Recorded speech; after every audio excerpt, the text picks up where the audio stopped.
Restaurant के फर्श पर गीला कपड़ा धीरे धीरे खिसक रहा था। रात के 10 बज चुके थे। ज्यादातर टेबल खाली थे। बस एक कोने में बैठा था वो लड़का, आरव। उसकी उम्र मुश्किल से 25 के आसपास होगी। चेहरे पर थकान थी, लेकिन आंखों में एक अजीब सुकून भी।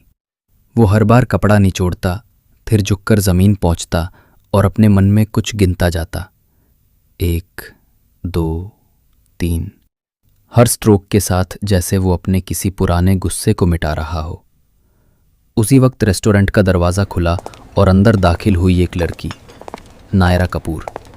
महंगे कपड़े, चटक लिपस्टिक और आंखों में वो आत्मविश्वास जो अक्सर उन लोगों में होता है जिन्होंने कभी ना नहीं सुना। उसके पीछे 3 दोस्त हंसते हुए आए। नायरा के हाथ में फ़ोन था और वो किसी कॉल पर बोलते हुए आगे बढ़ी। सीधे उसी जगह पहुंची जहां आरव झुका हुआ था। उसने जरा भी परवाह नहीं की कि फर्श गीला है। चलते चलते बोली, उफ, ये क्या बदबू है यार, इस जगह को साफ कौन करता है? उसके एक दोस्त ने हंसकर कहा, वही लड़का शायद, वही जो तेरे पैरों के पास पोंछा लगा रहा है। नायरा नीचे देखती है, आरव को। उसकी आंखों में एक पल के लिए ठहराव आता है, लेकिन अगले ही सेकंड वो मुस्कुरा देती है। वो वाली मुस्कान जो किसी को छोटा दिखाने के लिए होती है। वो अपनी टेबल पर बैठती है और कहती है, वेटर, इधर आओ, एक जूस ले आओ, लेकिन जल्दी। आरव ने धीरे से सिर उठाया, बोला, जी, अभी लाता हूं। उसका स्वर बहुत शांत था, किसी रेस्टोरेंट वर्कर जैसा नहीं, बल्कि किसी ऐसे इंसान जैसा जो सब कुछ देख रहा हो, समझ रहा। कुछ ही मिनटों में वो जूस लेकर आता है और ट्रे टेबल पर रखता है। नायरा अपने फ़ोन पर किसी से बात करते हुए हंसती है। बेबी, तुम जानते नहीं, मैं किसी से हार नहीं मानती। और उसी पल बिना वजह वो ग्लास उठाती है और पूरा जूस आरव के चेहरे पर उछाल देती है। पूरा रेस्टोरेंट सन्न हो जाता है। उसके दोस्त हंसने लगते हैं। वो कहती है, ओह सॉरी, हाथ फिसल गया। वैसे भी इसे ठंडा पानी चाहिए था, बहुत गर्म लग रहा था।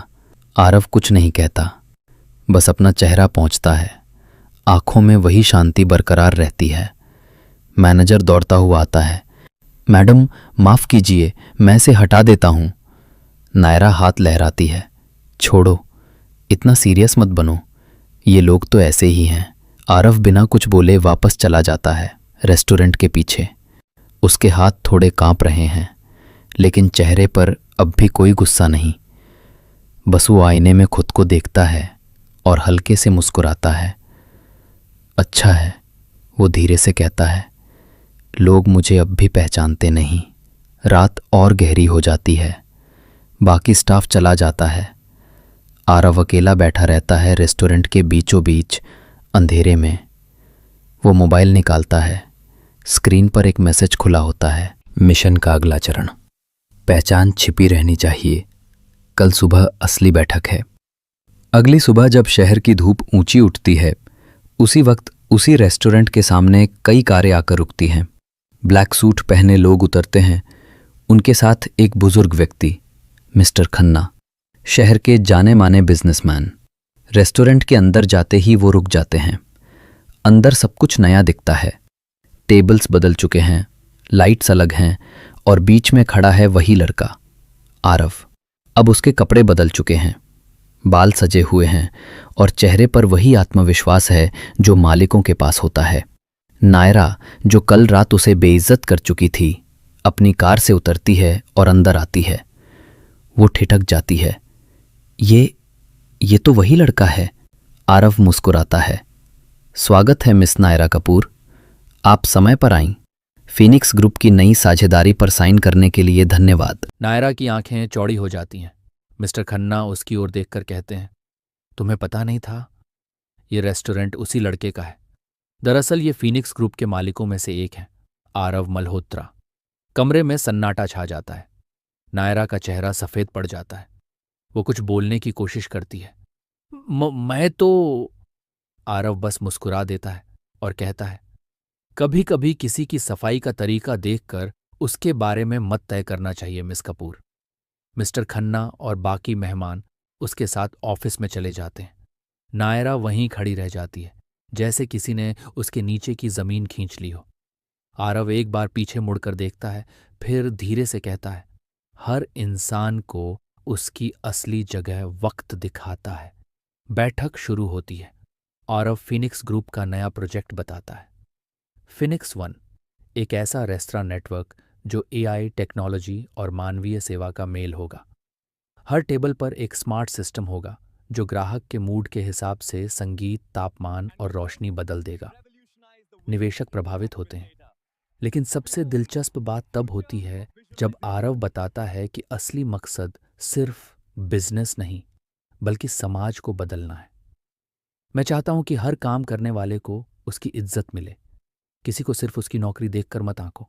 बैठक खत्म होती है, सब लोग तालियां बजाते हैं, लेकिन उसी शाम जब सब जा चुके होते हैं, आरव अकेला ऑफिस में बैठा रहता है। वो अपने लैपटॉप पर एक पुरानी फाइल खोलता है, प्रोजेक्ट अथेना।